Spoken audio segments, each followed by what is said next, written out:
Hi, this is Terry Ledden, and here's today's drive time sales tip. Yesterday morning I was running a training session for a client, and we were doing some brainstorming on best opening questions for a discovery meeting, pain meeting with a CEO at a C-level. And one person put up their hand really proud and said, the best question I ask is, tell me, Mr. CEO, what keeps you awake at night? Please, if this question is in your toolbox, do all of us in sales a favor. That question is just killing our reputation. The question is cliche. It comes from the 1970s, 80s discovery by salespeople that they should be selling solutions and not pushing feature benefit. It's old school stuff, and quite frankly, when you're meeting an executive for the first time, do you really think, he's going to open up in the opening minutes of a meeting and tell a perfect stranger, let alone a salesperson, actually what keeps him up at night? Be prepared for answers like, well, my 3-year-old, or my dog.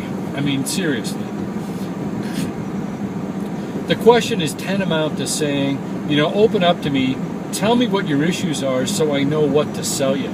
It's like an entrapment question, and it really communicates to that CEO that, quite frankly, you're lazy, you've done no homework whatsoever into what might be important to him or her. So instead, prepare, do some research, check out what this CEO has been quoted as saying in the papers and the press.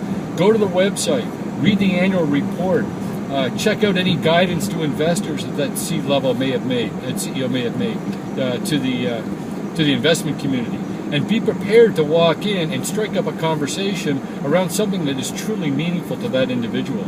So try an opening question like this. So what do you think about the merger between A and B, and how do you think that's going to impact your competitive position going forward?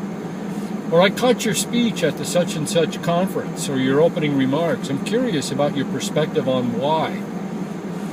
That kind of a question is going to communicate to the individual that you're on your game, you've done some research, you're taking the conversation seriously, and you're not a stereotypical, cheesy salesperson using that old cliche opening. This is Terry Ledden, Sandler Training, and that's today's Drive Time Sales Tip.